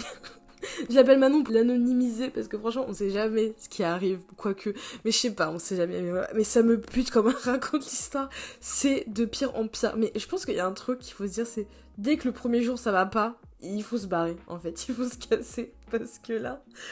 Entre les 2 chefs complètement cons, l'autre collègue qui arrive, tic et tac, et surtout le management toxique, enfin, les gars ils savent pas monter une boîte quoi, ils savent pas la gérer, ils savent pas la monter, mais j'en peux plus. Et le plot twist en direct, c'est qu'elle me dit oh putain, rebondissement, Vincent, du coup son N+1, démissionne et se casse. Donc vraiment, comme quoi. Mais tu crées un navire, il est complètement bancal, et même toi qui l'as créé, tu le quittes, c'est que vraiment il y a un problème, faut arrêter de se remettre en question. Et ce que je lui ai dit, et ce que j'arrêtais pas de lui dire, c'est surtout meuf, te remets pas en question, casse-toi, genre pars-toi, mais sans te retourner, genre vraiment barre-toi, ne regrette rien et pars. Elle était en mode non mais je ne regrette rien, et je vais partir. Enfin vraiment partez, j'arrête pas de vous le dire aussi à tous, partez, arrêtez, partez. Par contre, son collègue tarpin con, mais je comprends pas des fois comment les gens peuvent être aussi précis dans leur recrutement et se dire ouais, elle est pas assez ceci, elle est pas assez cela et tout, et mais l'idiot du village qui sort, je pensais que les franges, tu les faisais quand t'étais petit et après c'est mort à vie. Enfin, pas, comment ça? Qu'est-ce que... Mais moi, vous savez que, heureusement que je suis pas RH, hein. Je suis RH, je te quitte pour débilité. Je suis en mode, non gros, t'es trop débile, en fait, je suis désolée, mais en fait, tu vas nuire aux performances de l'équipe. En fait, ta débilité, elle va déprimer les effectifs. Il va y avoir un manque de taf, en fait, parce que tu vas les foutre, mais dans un mal. Moi, quand quelqu'un est con, vraiment con de ouf, genre pas con gentil, genre vraiment con, je suis déprimée, genre je suis dépitée. Limite, je respire plus, tu vois, je suis en mode... T'aspirais tous les retours autour de moi, quoi, tout... Ça m'est déjà arrivé d'être sans voix parce qu'on vous a dit un truc tellement débile que même contre-argumenter c'était impossible, quoi. En tout cas, Mago, je te soutiens de ouf. Moi, je sais que là, il y a que un avenir radieux qui t'attend parce que du coup, je suis au courant des updates et de où est-ce que tu vas être embauché. Profite de ton arrêt maladie. Franchement, même moi, avant, j'étais là en mode ouais, les arrêts maladie, c'est quoi ces conneries quand t'es pas vraiment malade et tout. En fait, le problème, c'est qu'on privilégie trop la santé physique et pas la santé mentale. Et la santé mentale, c'est très très important, surtout si on veut continuer à vivre, donc préservez-la. Voilà, ceci est un message de prévention du ministère de la Santé mentale. Et pas celui de la France, le mien, mon ministère à moi, parce que celui de la France, je ne sais pas. Je sais pas où on va, je sais pas vers où on se dirige, mais le but c'est d'abattre notre santé mentale, je pense. Parce que là, Macron, je pense que la plupart du temps, si on est dans ces situations, Macron c'est de ta faute. La France c'est votre faute. Vraiment le gouvernement, pas les Français, c'est le gouvernement, je vous le dis. Bref. Cette fois-ci, nous avons un témoignage qui date du début de la rentrée, avant même que j'ai l'idée de faire ce podcast. Mais en fait, je vous explique. La situation est folle, dingue, malade. Trop d'adjectifs. Bref. En gros, un jour, on est au resto, et ma mère me dit, ouais, je suis un peu dégoûtée. En fait, je suis allée sur le profil LinkedIn d'une de mes responsables, ce que je fais jamais. Je me dis, ok, d'accord. Et ma mère, elle travaille avec des personnes Alzheimer, donc elle les aide à essayer de retrouver leur motricité, leur mémoire, leur capacité, parce que, en fait, la maladie d'Alzheimer, pour ceux qui ne le savent pas, ce n'est pas qu'une maladie qui vous fait perdre la mémoire, ça vous fait aussi perdre, on va dire, les petits chemins dans vos cerveaux qui vous permettent d'accomplir des choses, vous régressez, vous retombez un peu en enfance. C'est pour ça que certaines personnes Alzheimer perdent en motricité, perdent en langage, perdent en capacité à être autonome. Voilà. Donc du coup, ma mère, elle les aide à entraîner leur cerveau pour pouvoir toujours garder ces liens un peu frais dans le cerveau. Voilà. Du coup, des fois, elle prend des vidéos ou des photos des activités qu'elle fait. Elle fait des comptes rendus par rapport aux patients, leur avancée, tout ça. Elle imagine aussi des activités qu'elle pourrait faire, comme des jeux de société, de la peinture, etc., etc. Et en fait, elle s'est rendue compte que toutes les vidéos qu'elle prend avec son iPhone 15 Pro, de superbe qualité, en fait, est utilisée par la responsable pour son compte LinkedIn. Même pas le compte LinkedIn de la boîte, hein, son compte à elle, alors qu'elle est pas du tout sur le terrain. Elle est dans des bureaux en haut, elle fait sa vie, quoi. Enfin, elle est pas du tout sur le terrain, elle connaît même pas... Enfin, les patients ne la connaissent pas, elle ne connaît pas les patients. Et en gros, elle met ses vidéos et elle est en mode encore une superbe mission réalisée par moi et mon équipe, super, sans créditer ma mère. Et là, ça m'a mis dans un état de rage, mais tel, où j'étais là en mode, alors là, écoute-moi bien, ce que tu vas faire, si tu vas jouer smart, tu vas pas refaire pareil comme elle et remettre les vidéos, tu vas pas créer de scandale, tu vas juste liker, republier et écrire. Merci de nous donner l'opportunité d'être sur le terrain, de pouvoir travailler avec les patients que l'on voit guérir de jour en jour, enfin guérir, s'améliorer de jour en jour, pour que maintenant, quand on aille sur le post et qu'on regarde les commentaires, on sache que ce n'est pas à elle, que les vidéos ne sont pas à elle, que ce n'est pas elle qui travaille, etc., etc. Voilà, truc de génie. Bon, bien sûr, ma mère l'a pas fait. Voilà, il faut se le dire. En fait, quand ça fait trop longtemps que t'es dans le monde du travail et quand t'as pas appris à valoriser ton travail, c'est hyper compliqué, surtout je pense pour les plus vieux, de revendiquer quelque chose. En fait, t'as trop l'habitude d'avoir été asservi et je pense que c'est ça qui est bien avec notre génération, c'est que maintenant quand ça va pas, on le dit, on se casse, on proteste et on se laisse pas faire parce qu'en fait, ça va pas du tout. Et j'ai fait du coup une story en parlant de cette histoire parce que ça m'est rendu ouf et en fait, j'ai eu un témoignage mais de plein de personnes, dont une meuf que j'adore, que j'ai rencontrée quand j'ai fait un trajet Blablacar. Et en gros, elle et sa sœur, on devait se rendre à Aix et notre Blablacar n'est jamais venu. Genre, on était là, le mec n'est jamais venu, il répondait pas du tout au téléphone, on n'a jamais su ce qu'il était devenu. Et du coup, on a réussi à trouver un autre Blablacar que toutes les trois. On a tège une meuf qui était là sur le tech. Et vas-y, elle était trop chelou cette meuf. Bref. En fait, on s'est hyper bien entendu, on a grave rigolé et tout et tout. Et du coup, elle a répondu à ma story. Et voilà. Je vous fais écouter ce qu'elle m'a dit. Hello Malida, j'espère que tu vas bien. Je me permets de rebondir sur ta story par rapport au taf de ta maman. Et franchement, t'as tellement bien réagi. Parce qu'il n'y a rien de pire en fait qu'une personne qui gonfle son CV, comme tu dis, sur le dos du travail de quelqu'un d'autre. Et personnellement, je vis aussi un peu cette situation dans ma boîte actuelle et c'est tellement déroutant en fait de se rendre compte qu'une personne reprend même tes expressions, tes idées et qu'elle les porte devant la direction comme si c'était elle qui avait bossé là-dessus. C'est juste insupportable. Donc franchement, t'as vraiment bien fait et que ta mère ne se laisse tellement pas faire et ouais, qu'elle republie tout ce qu'elle peut republier, qu'elle n'hésite vraiment pas à protéger entre guillemets son taf ou ses réflexions parce qu'il y a vraiment des gens qui passent leur temps à voler en fait le jus des autres et c'est vraiment insupportable. Voilà, donc maintenant on en est, mais je trouve ça fou, à voler les idées d'une alternante parce qu'elle fait mieux son taf que toi.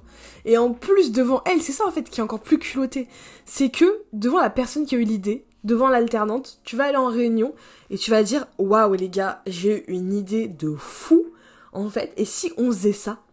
Et du coup, à côté, tu vois, t'as une alternante qui est complètement perdue, avec une responsable qui te fait comprendre, que, je sais pas, mais faut que tu restes à ta place, quoi. Que tu vas rien dire du tout. Du coup, t'es là. En fait, je sais même pas quoi dire. Je suis outrée. Genre, la connasse. En fait, je sais même pas quoi dire. Ouais, voilà, la connasse. Voilà, la connasse. La meuf, elle est là. Elle profite. Elle va s'engraisser. Et puis après, tu vas voir, elle va voir les autres. Elle va dire, putain, mais avouez, j'étais hyper forte. Et puis je pense que si elle le fait avec une telle audace, c'est qu'elle est pas à son coup d'essai. La meuf, elle est pas à son coup d'essai, ça se voit. Elle fait ça depuis. Et elle a tellement confiance en elle qu'elle a même pas peur des représailles. Elle fait même pas ça genre à tâtons quoi. C'est vraiment, elle reprend le taf et puis... Et boum. En plus, elle me disait ça en réunion, devant les autres, sans crier gare. Bam, elle te balance l'idée que tu lui as dit juste avant en mode j'ai eu une idée de génie. Mais ça a pas, vous êtes complètement fous. Hein. Mais ils sont fous. Qu'est-ce qu'on m'a dit d'autre ? On m'a dit, les gens souffrent de quelque chose, c'est les patrons qui te font tourner en bourrique, qui se contredisent parce qu'ils ont zéro bienveillance. Bah vous savez quoi ? Moi j'y l'ai vécu, et je sais pas si c'est parce qu'ils ont zéro bienveillance ou si c'est pas vraiment parce qu'ils sont complètement désorganisés, dépassés et qu'ils ont aucune méthode de travail.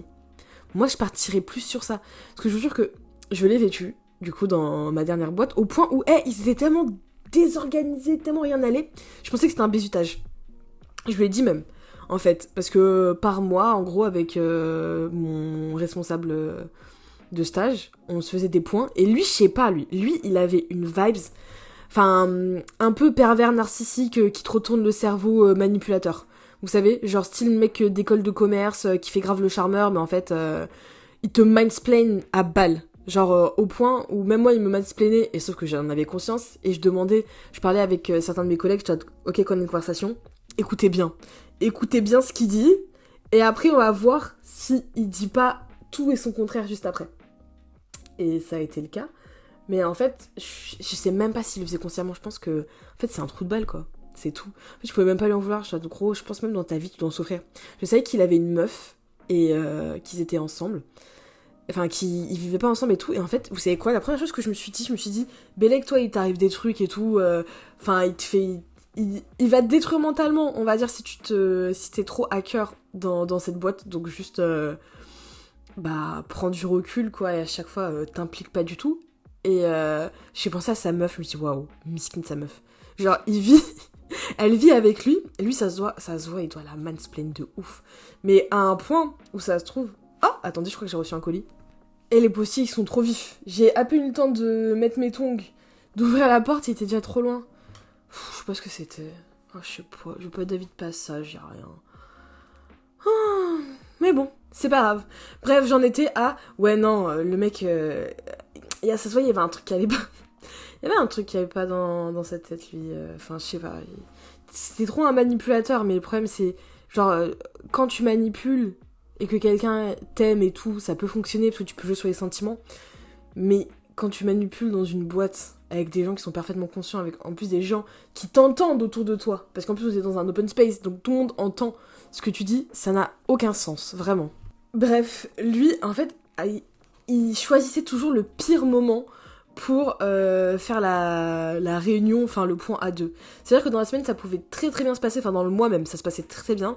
Il y avait toujours un moment où j'étais en baisse de régime, parce que vous savez, en fait, au bout d'un moment, nous les femmes en plus, c'est un cycle. Donc il y avait un moment où j'avais mes règles, j'étais KO, j'avais mal au ventre, du coup j'étais éteinte mentalement et tout ça.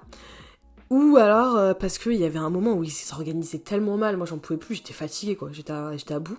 Et bah il choisissait pile ce moment-là pour faire la réunion et pour faire le point, et être en mode en fait ça va pas du tout et tout ça. J'étais là en mode je pleurais même, mais je pleurais de fatigue, je pleurais même pas de tristesse ni rien, je pleurais parce que j'étais dépitée.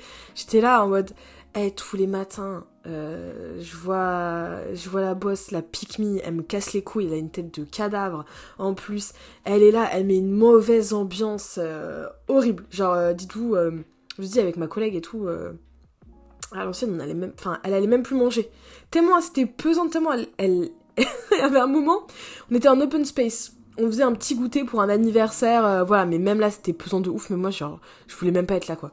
J'ai prétexté que j'avais du taf alors que pas du tout, juste pour me casser. Parce que, en gros, on l'entend, elle embrouille son mec au téléphone. Donc on est là, elle lui parle comme un yinche. En plus, son mec, franchement, ça va, il était mignon. Elle était... Enfin, c'est pas grave, faut pas juger les gens, mais en fait, elle était aussi chiante que... Genre, chiante, ennuyeuse, et en même temps, chiante, c'est-à-dire vraiment aspect un peu... princesse capricieuse, qui s'énerve et qui fait ses caprices, que pas belle. Donc en fait, tu combines tout ça... Et t'es en mode, mais et en plus, elle était là, elle se plaignait, mais horrible. Genre, je sais pas à quelle heure je rentre. Je sais pas, tu m'attends ou tu m'attends pas. Mais, Et en fait, on était là en open space, on ne pouvait que entendre ça. Il y avait un silence. Et c'était tellement gênant que je me suis levée, j'ai regardé le je me suis dit, c'est trop. Désolée pour moi, mais c'est trop. C'est trop, faut que je me lève parce que c'est trop malaisant. Quand je me suis levée, les gens étaient là en mode, mais qu'est-ce qu'il y a tout? Non, j'ai un peu mal au ventre, je crois. C'était, je rigole, mais wesh. Il y a des moments, en fait, la cringitude est à son paroxysme, et moi qui pense être forte dans les situations de malaise, en fait, non. En fait, j'arrive pas, c'est trop. Bref, tout ça pour dire, ce fou du bus, à un moment, il était là, genre, ouais, et tout, je comprends pas, t'as l'air pas du tout motivé, et tout. Parce qu'en fait, il faut savoir, c'est dans cette boîte, on était que plus de stagiaires que d'employés, limite, j'ai l'impression. Et en fait, il y en a un, je suis arrivée à peu près en même temps que lui, genre à quelques jours d'écart, il en branlait pas une. Mais quand je vous dis il en branlait pas une, c'est, gros, après, tu fais comme tu veux, hein, tu veux rien faire, tu fais rien. Mais du coup, en fait, toute la charge de travail, elle était sur moi. Dès que on demandait à faire quelque chose, au début, je me proposais parce que je suis quelqu'un de volontaire. Puis après, à un moment, je suis fatiguée, donc des fois, je me proposais plus. Vous pensez que à un moment, ils allaient regarder le mec et ils allaient lui dire, bon, vas-y, fais-le. Non, c'est toujours toi, toujours moi. Mais du coup, Malika, ça te dérange pas de le faire? Je dis, ouais, je vais bien le faire, mais je fais déjà ça. L'autre à côté, il fait quoi? Il faut rien. Donc, et au bout d'un moment, en fait, c'était... Dites-vous que c'est même une collègue qui m'a marqué en mode, mais Malika, c'est horrible. En fait, je me rends compte qu'à chaque fois, ils arrêtent pas de te charger en travail, mais lui, rien. Je dis, mais oui, mais lui, il faut rien. Enfin, il fait rien et tout, et quand j'essaie d'en parler, on m'a dit, non, mais lui, c'est lui, toi, c'est toi, là. Il faut qu'on parle de toi et tout. Je dis, mais vous savez, carrément, je pensais que c'était un bizutage. Il m'a dit quoi? Je dis, en fait, je pense que c'est drôle et tout. Genre, au début, vous m'emmeniez un peu, enfin, vous prévoyez rien, vous me forciez à aller un peu à droite à gauche, je devais porter des trucs et tout, hyper lourds, toujours des horaires, vous me dites jamais lesquels, hyper désorganisé, tout ça. Mais non, mais en fait, Malika, vraiment comme ça en plus, hein. On n'a pas le temps de faire du bizutage, enfin, Vraiment, j'aimerais avoir le temps de faire ça. Ah bon, t'aimerais? Le mec, il faisait 15 pauses clopes en demi-journée. En matinée. À chaque fois et tout, j'étais là, je me dis bon bah là je lui pose pas trop de questions parce que ça se voit, il est en train de taffer de ouf. C'est pas en fait, j'entendais, il envoyait des messages WhatsApp, ça sonnait sur l'ordinateur de une autre de ses collègues qui était derrière, donc on était dans un open space, et après on entendait des qui rigolaient. Du coup bah au bout d'un moment, on était là genre mais avec tous les stagiaires en mode mais stop là, en fait on sait que vous êtes en train de parler sur notre gueule ou tout ça quoi. Et comment est-ce qu'on l'a su, s'il vous plaît? Attendez, parce que là je vous raconte trop de trucs, mais il y a trop de trucs à raconter. Comment est-ce qu'on l'a su? C'est qu'à un moment, je sais plus, il y a quelqu'un qui dit ah c'est bon, on sait que vous avez un groupe WhatsApp que vous où vous nous taillez. Alors que nous pas du tout. Et on s'est regardé en mode non, pas du tout. Par contre, si vous dites ça, c'est que vous le faites. Donc très bien. Et je crois qu'ils nous ont pas cru, que ça les a un peu bloqués. Du coup bah j'ai créé un groupe, j'étais en mode bah voilà hein. Et carrément je nous appelais les éphémères. C'est pour vous dire parce qu'en fait bah il y avait toujours des stagiaires. En fait la boîte à partir du moment où elle tourne avec des stagiaires et des alternants, ça veut dire que même moi j'étais stagiaire, j'ai une stagiaire. Est-ce que réfléchissez à ça maintenant. Réfléchissez à ça. J'étais stagiaire pendant 6 mois, j'ai une stagiaire pendant 1 mois et demi. Voilà. Gingembre, Gamberger, c'est pour vous dire l'état actuel. Bref. Des fois, je sais pas si c'est pour nous faire tourner en bourrique ou, comme ils le disent, en fait, c'est juste, ils sont tellement désorganisés, ils sont tellement pas pros. Mais en même temps, c'est notre secteur. Parce que là, la personne qui m'envoie ça, c'est quelqu'un qui est dans le secteur du monde de la culture. Et le monde de la culture, le problème, c'est que nous, on est formés, nous, on a fait des écoles, nous, on a des grilles de lecture, d'organisation, de management que eux n'ont pas, en fait. Eux, ils ont appris ça sur le tas et ils ont appris très très mal. Et il y a un problème d'organisation, d'administratif, de papier, qui ne s'est jamais fait. Il y a un problème, ils ont jamais taffé sur ça. Donc en fait, à chaque fois, c'est toujours des trucs à la route qui fonctionnent pas. Dites-vous dans cette boîte de ouf. À un moment, on était censé faire une install dans un centre commercial. Et là, ils sont en mode, ouais, normalement, donc on dit que ce lampion-là, il est mufugé et tout, du coup, on leur fait payer telle taxe et tout. Je te dis, mufugé, ça veut dire qu'ils sont contre le feu? Ouais. Ah, du coup, qu'est-ce qu'on fait? On va passer un temps, on va devoir... Moi, j'étais prête, tu vois, à les asperger de projets mufusés. Oh non, flemme, on dit que c'est fait, et puis voilà, quoi. D'accord. Donc, à tout moment, on fait cramer un centre commercial, mais ça, vous en battez les couilles. Ouais, d'accord. Allez, très bien. On va passer au GOAT de ce podcast. Je pense que vous allez l'attendre longtemps, et je vous ai gardé le meilleur pour la fin. Afin de garder son anonymat carré. Franchement, les anecdotes sont de pire en pire. On va l'appeler Maëlle. Donc Maëlle m'a envoyé un PDF de 3 pages pour me raconter son dernier stage, qui était une catastrophe. Et encore, il m'a dit qu'il avait tempéré les choses. Mais je vous jure, je me suis arrêtée de lire le document parce que c'était de pire en pire et j'avais tellement mal au ventre de rire. Bref, sans plus tarder, je vous le lis. Il est trop chou, il m'a fait un doc tout propre avec titre et tout. Alors, je vais un peu anonymiser les choses parce que lui, il s'en fout, il a balancé les bails. Alors, podcast, job de merde, stage chez Vulcania Culture. Tous les red flags de manière chronologique de la direction. Je ne vais pas parler des aléas de la vie qui sont quand même drôles. Donc, avant le stage, l'entretien au téléphone, même pas en visio, au téléphone avec des questions complètement bateau. Donc voilà, déjà on recrute les personnes au téléphone maintenant. Ça sert même plus de les voir ou de faire un visio, c'est qu'on t'appelle et on te dit ouais, t'es dispo frère, viens. Okay. Le site de l'entreprise était moche, premier degré, et les informations étaient fausses, adresse de l'entreprise. Mais qu'est-ce qu'ils ont à pas vouloir donner la bonne adresse de leur boîte? C'est quoi ce En plus on n'arrête pas de dire à chaque fois, franchement un web designer ça coûte. Même avec Winamax maintenant, non pas Winamax, putain, qu'est-ce que je raconte? Ça, c'est un truc de Paris. Wix. Ouais, Wix. Enfin, tu peux te faire un site un peu BG, quoi. Qu'est-ce qu'ils sont tous? Bref, je sais pas, ça a l'air d'être un truc de pas mettre la bonne adresse. On m'indique mes missions qui sont un peu différentes de la fiche de poste de stage. Ce que je comprends. Entre-temps, j'ai refusé un entretien avec le mémorial de la Shoah. Oh, pas mal. Ah non, mais du coup, t'as refusé. Car j'ai déjà dit oui à ce stage. Je comprends de cette phrase que tu n'aurais jamais dû accepter, peut-être. Ok. Pendant le stage, mais c'est trop... Mais il y a des notes en bas de page. Mais trop bien. Attendez. Je meurs.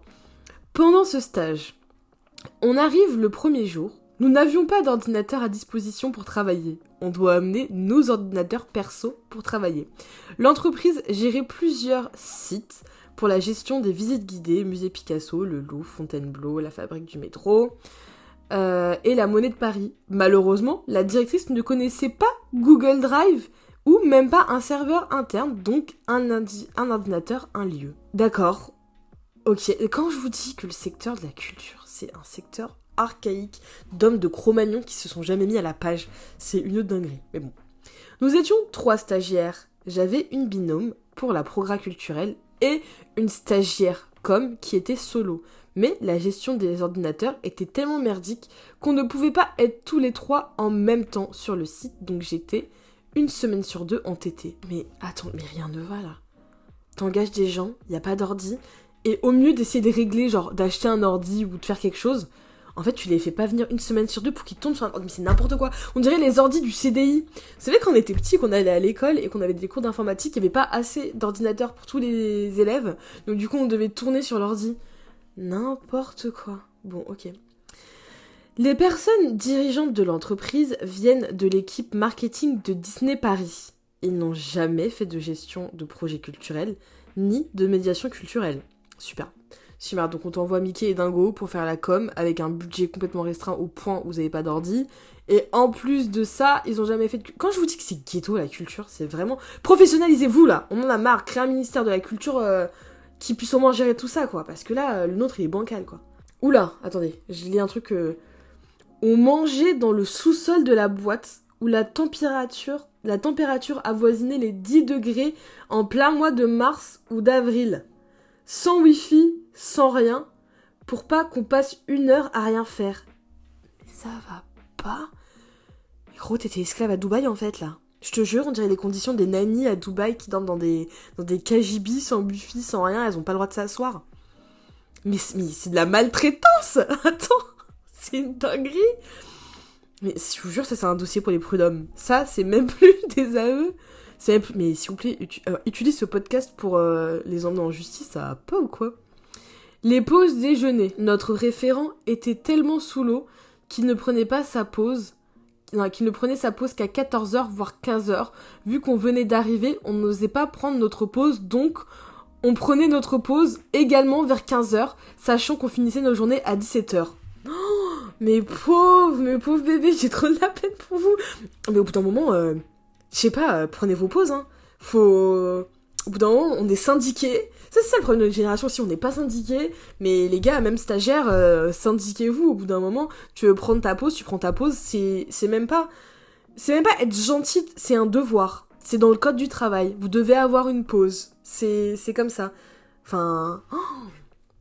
complètement fou. On nous annonce dès le premier jour que le marché public sur gestion du lieu culturel pour lequel on a été recruté n'était pas encore rendu et qu'il avait un risque que Vulcania Culturel n'ait pas le marché et qu'on se retrouve donc useless. J'ai repensé fort au mémorial. Donc ok, donc ta boîte elle va couler parce qu'il y a un problème d'organisation quoi. Et toi tu vas pas valider ton stage, t'es dans la merde. Ah mon gars, mon pauvre. C'est dans ces moments, des fois, généralement on fait des stages et tout, on a plusieurs propositions et on est obligé d'en refuser parce qu'il y en a qui se touchent avant de nous appeler et de nous proposer des trucs. Mais là, je comprends de ouf. Moi plein de fois je me suis dit, putain mais pourquoi je suis tout le temps des pires décisions en fait? Pourquoi à chaque fois qu'il y a une décision à faire, je prends toujours la boîte de merde? Pourquoi je prends toujours le truc pro de merde? Oh, trop chiant. Bref. On nous propose de penser et de préparer des ateliers dans le cadre du AKAA, Also Known as Africa, pour finalement pas avoir le marché. Ah, d'accord, donc vous avez travaillé sur un projet qui finalement n'est jamais sorti. D'accord. Ça aussi, ça me tue. Moi, au bout d'un moment, j'ai arrêté de bosser. Je vous explique pourquoi. On me faisait bosser sur des projets qui n'étaient même pas validés, où il n'y avait pas de prix, où il n'y avait rien. À chaque fois, on me demandait d'imaginer un lieu, d'appeler pour réserver le lieu, avec un budget que je n'avais pas, avec des conditions que je n'avais pas. En fait, c'était limite genre... devine. En fait, au bout d'un moment, t'avais un truc genre, ouais, on a des clients, ils veulent faire une fête. D'accord. Quand? Avec quel budget? À quelle heure? Dans quel lieu géographique? Ah, t'inquiète, on verra après. D'accord. Donc en fait, j'invente. Genre, j'invente mon anniversaire. Si vous voulez, moi, je fais un doc pour faire mon anniversaire. J'en suis à ce point-là, quoi. N'importe quoi. Désolée, c'était trop pour moi, fallait que je fasse une pause. Parce que franchement, je suis scandalisée, fallait que je lui envoie un message pour lui dire que j'étais même pas à la moitié. Que j'avais envie de canner. Mais le pauvre, je savais pas que t'avais vécu tout ça. Mon Dieu. Alors... Mon tuteur ne prend aucune, zéro nouvelle pendant nos semaines de TT. Donc avec ma collègue, on essayait de se trouver des trucs à faire, mais on pouvait passer des semaines avec zéro message de leur part. Je suis encore au mois de mars. J'ai commencé le stage le 3. Oh, après, mec, je pense que maintenant je comprends mieux pourquoi t'es un peu nonchalant et que t'es en mode moi on me dit pas de bosser. En fait, En fait, faut savoir que Maël, il est tellement bienveillant. C'est tellement un bon gars que vous voyez, vous dites une semaine de TT où personne ne vous envoie encore un message, je pars à Punta Cana, je m'en bats les couilles. Mais lui, en fait, carrément, il va trouver quoi faire, il va essayer d'être moteur avec des gens de son entourage pour essayer de trouver des trucs à faire. Mais en fait, faut pas faire ça. Franchement, profite, touche tes 500 € par mois et profite, c'est tout. Début avril, mon tuteur de stage est absent plusieurs jours. Je me dis qu'il a pris des congés et qu'il reviendra. On me dit que mon tuteur est malade et qu'il reviendra. D'accord. Qu'est-ce que ça veut dire ? Me dis pas qu'il a démissionné en fait. Et je le sens... Attendez, parce que je vais tourner la page, parce que je le sens gros comme une maison. Non, en fait, il est... Ouais, c'est juste cassé quoi. D'accord. Bon bah, très bien. Moi aussi, ça m'est arrivé. Hein. Des fois, j'étais seule comme ça au bureau, je te dis, mais ils sont où, machin, machin. Ah bah, ils sont là-bas. Ah d'accord, mais en fait, je devais faire des trucs avec eux. Ah bah, non. Ah d'accord, bah très bien, merci de me prévenir. C'est hyper cool. Trop bien. On sait où sont nos équipes et on sait comment travailler. Super. Bref. J'apprends début mai par ma collègue médiatrice et non par la directrice que ce dernier a démissionné il y a de cela 1 mois. Il est retourné à Disney. Je n'ai donc plus de tuteur de stage légal et ils m'ont laissé 1 mois dans le flou juridique. Heureusement que l'ICAR ne m'a pas appelé pour savoir si ça se passait bien. Ah putain, ok, je viens de faire le lien avec l'autre tiré. En fait, tu pensais... Oh mon dieu. Tu pensais que ton tuteur, il était malade et qu'il était en congé, mais en fait non, il s'était cassé, il avait démissionné et personne t'a prévenu. Ah bah... Mais quel cata. Mais... Vous savez, dans la culture, il n'y a pas de RH. Si vraiment vous êtes RH et que vous cherchez quelque chose, vraiment, allez dans la culture, vous allez avoir du taf. Mais du taf, mais vous allez halluciner. Dites-vous que la base de la base, vous avez juste à l'instaurer, que ce sera déjà une grande avancée pour eux, quoi. Mais ça va pas. Je passe donc 1 semaine sur 2 à ne rien faire et n'avoir aucune stimulation intellectuelle. Mais oui, je sais, mon pauvre loulou, bah, en plus on en a besoin. Franchement, on est des gens hyper intelligents. Je me jette des fleurs, mais en fait, dans le milieu de la culture, en fait, on a besoin de taffer pour vivre parce que c'est des projets hyper stimulants. On apprend des choses aux gens, on apprend aussi des choses, on crée, on partage notre savoir, en fait. Et ça, c'est hyper important. Donc vraiment, dans le taf culturel, si t'as pas ça, tu dépéris. Parce qu'en fait, surtout que c'est des métiers passion. Donc si t'as même pas ça pour vivre, tu dépéris. Là, moi, je vous dis, ça fait des mois, du coup, que je taffe pas, enfin, que je fais que des petits tafs à droite à gauche, qui sont pas du tout dans la culture. Je me meurs à petit feu, je ne suis plus moi-même, je suis que l'ombre de moi-même, c'est horrible, bref. On nous annonce que le marché a été attribué et qu'on va avoir l'exploitation de la tour, donc ce qu'il disait avant, petit moment happy de mon stage. Bon bah t'as pas bossé pour rien, même si un petit peu quand même, mais bon. Au même moment, nous avons aussi appris que l'entreprise a eu la gestion du musée du Louvre, très bien. Mais on me refuse de faire des visites guidées, alors que j'ai ma carte de guide, car je n'ai pas de formation en histoire de l'art en université. Mes cours d'HDA n'ont pas été reconnus. Ah putain. Donc le gars, il a sa formation de guide. On s'est tapé un master de con avec des heures et des heures d'histoire des arts. Je peux vous apprendre des trucs. On zoome limite pixel par pixel sur des tableaux.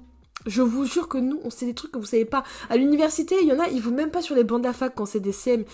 Désolé, hein, j'ai pas envie de niquer vos formations universitaires. Mais nous, on est là, on est en école, donc nos absences, tout est compté. Il y a pas de TD, il y a pas de CM. Et on est avec des profs qui sont des professionnels, vraiment du monde de l'histoire des arts, qui ont écrit des livres, qui sont hyper connus. On sait tout. Putain, ça m'énerve à chaque fois, ça m'énerve. Bref.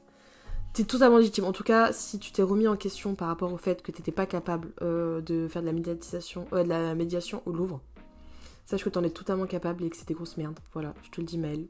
Gros big up. Nous avions également la gestion du jardin du Luxembourg. Le Sénat nous demandait de faire des petites visites guidées avec des énigmes. On s'est fait chier à créer une visite, créer des énigmes, faire un livret d'enquête, je peux te l'envoyer si tu veux, pour finalement ne pas la proposer. Nous avons fait le test avec Margot et Flo, donc c'est 2 potes à nous de promo. Elles avaient passé un très bon moment. Bah oui, je suis sûre. Je suis sûre que c'était trop bien. Alors, la petite note en bas de page. Toutes nos créations, à part la tour de visite, n'ont pas été retenues. Oh, ils vous ont fait bosser comme des chiens pour rien. Oh, ça, c'est hyper rageant. Et je me demande si, dites-moi en commentaire si ça c'est inhérent que au monde de la culture ou si vraiment dans d'autres secteurs ça vous arrive de constamment bosser sur des projets et qu'on vous fasse bosser comme des yens sur des projets qui n'ont jamais lieu et qui n'aboutissent pas. Pas de temps en temps, hein, mais vraiment la grande majorité, on te fait bosser et on te fait croire que c'est hyper important alors qu'ils ont rien signé, il y a rien qui est prêt, il y a rien qui est... C'est aberrant. Aberrant. Bon, après, avec ça, je vais devoir regarder The Witcher. J'ai trop envie de regarder The Witcher, là. Le mood, quand il fait froid comme ça et que je suis énervée, je vais regarder The Witcher, ça va me faire du bien. Henry Cavill, tout ça. Parce que là, j'en ai besoin. Carrément, il m'a tendu ton dossier. Mais mon pauvre, t'as vécu un enfer. Au mois de juillet, notre collègue est en arrêt maladie. On se dit qu'il a attrapé le Covid et qu'il reviendra plus tard. En réalité... attrapé quoi? Attendez. Attrapé la variole du singe. Et l'entreprise n'a pris aucune précaution puisqu'elle continuait à aller au musée du Louvre avec la variole du singe.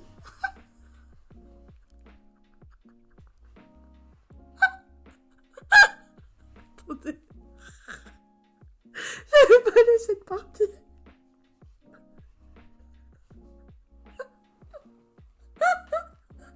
Mais ça va pas ou quoi?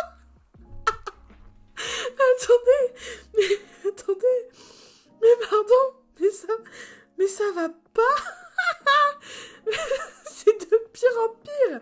En arrêt maladie, car on pensait qu'il avait attrapé le Covid et qu'il reviendra. En réalité, il avait attrapé la variole du singe. Mais surtout, l'entreprise n'a pris aucune précaution, puisque a continué à aller au musée du Louvre avec la variole du singe. Putain, sachant que le Louvre, si c'est pas le cluster national de la région parisienne, il y a tout. Il y a tout public, toute nationalité, tout touriste, ça brasse des millions de personnes par jour. Mais bon, j'arrive même plus à respirer. C'est un truc de malade. Mais quoi? Je vais mourir. Mais... oh là! Attendez. Je vais boire un petit peu d'eau parce que là, c'est... ouh. Je tiens mon Reels, là. À chaque fois, je vous fais des Reels des meilleurs moments du podcast, mais alors je crois qu'il est là. Faut que je boive de l'eau. Waouh! Alors, la suite. Mais je sais même pas... comment... Je sais pas. Il profitait, du coup, l'entreprise, du fait que j'avais la carte de guide conférencier pour me mettre en remplacement pour des guides freelance sur des visites afin d'économiser sur des prestations. Bien sûr, je touchais toujours le même salaire. Je me suis levée un jour à 5h du mat pour aller à Fontainebleau. Non mais... ah, les connards. Les connards. Sachez qu'en visite, en free, tu peux te faire un bon petit paquet, quoi. La presta, elle peut aller jusqu'à 50 balles. Si t'as 10 visites, tu finis ta journée avec 150 balles. Bon, bien sûr, faut que tu déclares tout ça, parce que t'es en free, mais voilà. Donc, en fait, ils t'ont utilisé... ouais, voilà, bah, ils t'ont utilisé pour faire du profit, quoi. Ça... fallait leur dire merde, je savais pas comment, mais en même temps, mon stage, est tellement bloqué, parce qu'il faut que tu valides ton année. Donc, si tu dis merde à quelqu'un, t'es foutu. Bref. Un jour... nous ouvrons la tour Saint-Jacques. Donc la tour Saint-Jacques, il en parle tout à l'heure, mais en gros c'est la tour qui est vers Châtelet. Je sais pas si vous voyez, mais vers la rue Strasbourg-Saint-Denis là, il y a une longue tour qui est à visiter. Trop bien, bah je sais pas, un jour tu me feras une visite guidée s'il te plaît, mon petit mail. Bref, un jour nous ouvrons la tour Saint-Jacques. Au bout de la première visite, on découvre une tache de vin sur le sommet de la tour. On appelle la directrice pour lui informer que quelqu'un s'est introduit à la tour. Seulement 3 personnes avaient les clés de la tour. Nous, les pompiers de Paris et le gardien. D'accord, donc vous vous dites qu'il y a quelqu'un qui a les clés, qui s'est introduit et qui a fait la fête. Et du coup, il y avait de l'alcool partout. Très bien. Une semaine plus tard, ma collègue m'appelle pour me dire que la directrice m'accuse officiellement de la dégradation de la tour. Quoi ? Car elle a appelé les autres détenteurs et tout le monde a nié les faits, logique, et a ajouté son argument, car il a la tête de faire ça. Ok, ça part sur du délit de... oh merde, il drop ton nom. C'est Maël parce qu'il a la tête de faire ça. Mais attendez, on part sur du délit de faciès là. Je rêve ou en fait là ça tourne et tout délit de faciès. Genre il a la tête de faire ça donc on va dire que c'est lui. Mais ça a pas, en plus ça te fait passer pour un fou alcoolique quoi. Non mais... oh, elle ne m'a jamais confrontée je n'ai jamais pu m'expliquer et me défendre. J'ai appris 1 an après que c'était les pompiers qui ont fait un apéro sur la tour. Mais j'en peux plus. Quand je vous dis que je déteste les pompiers, je crois qu'il n'y a pas un podcast où je dis pas que j'ai la haine des pompiers et que je les déteste. Mais voilà, encore une fois, les pompiers, pas du tout professionnels, qui profitent de leur privilège pour faire de la merde. Mais ça a pas into d'élite faciès tous les pompiers de Paris qui font de la merde. J'arrive plus à respirer. Mais cette grosse folle, la directrice, qui est en mode, ouais, c'est sûr que c'est lui, ouais. Pourquoi ? Ouais, il a la tête à faire ça. Oh, mais vous êtes des fous malades. Ça a pas. Notre directrice nous a fait des réflexions quand on faisait des pauses café. Elle faisait des pauses club toutes les 30 minutes, ou toutes les... de 30 minutes toutes les 10 minutes. Bah voilà. Non mais je vous dis, à chaque fois, c'est toujours les moins bien renseignés qui te font des reproches. Voilà. L'autre con aussi qui était là et tout, genre en mode moi fallait que je m'active et tout, alors que franchement j'étais pas assez motivée, tout ça. Dites-vous que ce fou, carrément il m'a parlé de ça, je lui disais que j'en pouvais plus, que j'avais du mal à taffer dans cette équipe parce que les boss ils étaient vraiment pas du tout pro, que c'était des vrais cons avec nous, qui nous faisaient des réflexions vraiment de connards et tout à chaque fois. Et du coup, ça donnait pas du tout envie de bosser pour cette boîte. Il m'a dit, d'accord, je comprends. J'entends ce que tu me dis, ça doit être dur pour toi. Et après, il m'envoie un mail en mode, ouais, si t'es pas beaucoup plus motivé, en fait, on te vire de ce stage et tu dégages. Donc, en fait, voilà, on te tient à dire ça et on espère que tu vas être beaucoup plus motivé. Je te dis, ah, d'accord, merci. Donc, moi, je te dis que je vais pas bien et toi, tu me fais un mail de menace. Du coup, j'envoie ça à ma directrice de stage qui est en mode, répondez-lui. Même elle a été saoulée. Et toi, bah, répondez-lui que vous avez pris... Vous avez vu le mail et que vous prenez ça en considération. J'étais en mode d'accord, j'étais en mode ok, c'est noté. Et il me dit non mais est-ce que tu peux m'envoyer un mail s'il te plaît un peu plus travaillé pour me dire que tu prends vraiment en compte ce que tu dis. J'étais en mode ok, ChatGPT, réponds-moi à ce mail en disant que je vais te motiver. Vraiment, j'y ai même pas cru, tout ce que j'ai fait c'est faire la faux cul et j'ai fait le truc de faire semblant d'être active. En fait, tout ce que j'avais à faire, je faisais exactement le même travail que je fournissais. Donc c'est-à-dire un travail correct, fini à la fin du mois. Je me chargeais pas non plus. Je me portais pas plus volontaire que ça parce qu'en fait ça m'était jamais bien rendu. Et, ah oui, dites-vous que les premiers jours de ce stage, en gros, il y a une ancienne qui était là depuis longtemps qui est partie qui m'a dit surtout ne t'implique pas avec eux. Moi je connaissais même pas encore la température de la boîte, ne t'implique pas avec eux. C'est des gros chiens. À chaque fois que tu vas tenter de faire quelque chose, que tu vas t'investir, il y aura jamais un merci, jamais une reconnaissance et on va te dire que c'est jamais assez alors que tu fais déjà plus qu'il n'en faut. Donc fais gaffe à toi. Et j'étais en mode bah merci, je savais pas à quoi je devais faire gaffe, mais après en fait tout a fait sens dans ma tête, et j'étais j'aurais dû fuir, mais je l'ai pas fait. Bref, voilà, donc ce fou, dites-vous, tu vas pas bien quoi, c'est comme si tu disais voilà, je me sens un peu harcelée dans cette entreprise, je me sens pas bien, il y a un problème, on te dit ah ok d'accord, et on te fait un mail en disant il va falloir être beaucoup plus motivé là, en fait on s'en bat les couilles de ça. C'est cool, franchement c'est super, je vous jure des fois, je me dis j'aurais dû saboter, en fait plus que essayer de prendre du recul et plus m'impliquer, j'aurais dû saboter en fait. Mais j'ai trop une bonne âme, Bref. La direction nous a volé 100 € de pouvoir quoi. Pardon, je reprends le truc. La direction nous a... Mais les clochards, 100 € pour une boîte c'est rien, mais pour vous c'est énorme. De visite car c'était interdit d'en avoir. Oh là, mais les chiens pour 100 balles, fallait les voler. Franchement, fallait rien dire, fallait rien déclarer, fallait les prendre. N'importe quoi.